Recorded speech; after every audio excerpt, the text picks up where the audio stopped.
Assalamualaikum warahmatullahi wabarakatuh. Innal hamdalillah nahmaduhu wa nasta'inuhu wa nastaghfiruh wa na'udzu billahi min syururi anfusina wa min sayyiati a'malina may yahdihillahu fala mudhillalah wa may yudlilhu fala hadiyalah. Asyhadu an la ilaha illallah wa asyhadu anna Muhammadan Rasulullah wa la rasula ba'da amma ba'd.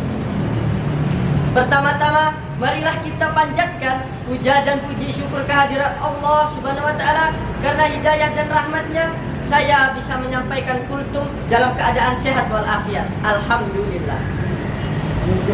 Kedua kalinya, sholawat beriringkan salam kita sanjung agungkan kepada Nabi Allah Muhammad Sallallahu Alaihi Wasallam yang telah membawa kita dari zaman jahiliyah menuju zaman Islamiyah yang kita nanti-nantikan syafaatnya di yaumul kiamah kelak. Amin amin ya rabbal alamin. Saya Dakwah Falhan Al-Yafi akan menyampaikan kultum yang bertemakan tentang pemuda penerus bangsa menyelamatkan masa depan bersama. Pemuda-pemuda di seluruh penjuru dunia adalah generasi, adalah penerus untuk bagi masing-masing negara untuk mewujudkan masa depan yang lebih baik untuk kedepannya. Pemuda adalah generasi bangsa yang memiliki andil besar dalam menentukan kemajuan bangsanya. Dalam sejarah, pemuda-pemudi ikut berperan aktif dalam menentukan kemajuan kebangsaannya. Itu terbukti dari adanya Sumpah Pemuda di Indonesia pada tanggal 28 Oktober 1928 yang menentukan dan menunjukkan bahwa pemuda adalah tonggak penting bagi perjuangan kemerdekaan negara. Maju tidaknya sebuah negara itu bisa terlihat dari sikap dan sifat para pemuda. Jika pemuda memiliki jiwa yang maju, jiwa yang besar, jiwa kepemimpinan, maka bangsa itu akan maju, bangsa itu akan besar, dan bangsa itu bisa memimpin peradaban dunia. Tetapi sebaliknya, jika pemuda memiliki sifat atau hanya bisa melakukan hal-hal yang tidak penting, hal-hal yang tidak bermanfaat, maka bangsa itu akan terlihat suram, bangsa itu tidak akan mengalami kemajuan, bahkan bangsa itu akan mengalami kehancuran yang sehancur-hancurnya. Mari kita lihat contoh pemuda sosok tangguh dari zaman Rasulullah SAW, yaitu ada Ali bin Abi Thalib. Ia adalah sosok yang pemberani dan tangguh, bahkan keimanannya sudah tidak diragukan lagi oleh Allah Subhanahu Wa Taala. Ia adalah pendamping setia di medan perang di kala itu bersama Rasulullah SAW.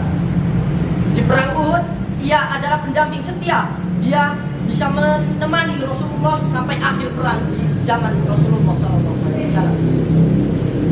Jika ingin mempunyai kepribadian seperti Ali bin Abi Thalib, kita tidaklah mudah untuk mendapatkannya, tetapi perlu usaha dan proses untuk mencapainya. Salah satunya membudayakan literasi membaca. Karena saya sendiri sudah membaca dari beberapa buku bahwa Ali bin Abi Thalib sangat gemar sekali membaca. Dengan membaca, pemuda bisa melihat dan menganalisis secara tajam peristiwa yang ada di dunia ini. Tetapi masalahnya, generasi Indonesia tidak menghidupkan literasi membaca. Lebih mementingkan isi perut, fashion, daripada isi otak. Sehingga lahirnya generasi-generasi yang stunting otaknya, dangkal dan tumpul cara berpikirnya. Pemuda juga harus dibebaskan pemikirannya dari pemikiran yang jumut, kolot, sempit dan picik. Karena pemikiran seperti itulah bisa menghambat daya imajinasi untuk membebaskan imajinasinya, untuk mengembangkan, menciptakan dan mewujudkan masa depan yang lebih baik.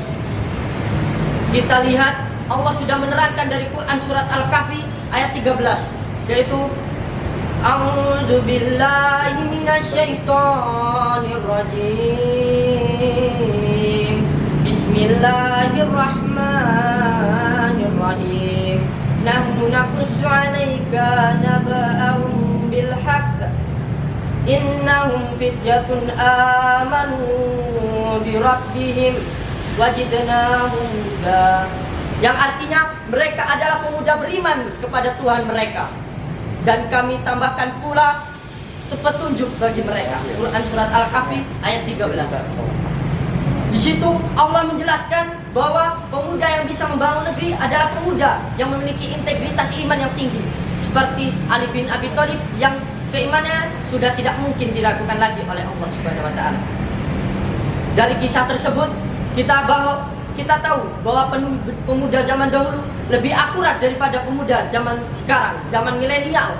Karena pemuda sekarang lebih tergila-gila dengan teknologi, tergila-gila dengan HP, sehingga meninggalkan kewajiban yang sangat wajib kepada Tuhan mereka, kepada Allah Subhanahu wa taala.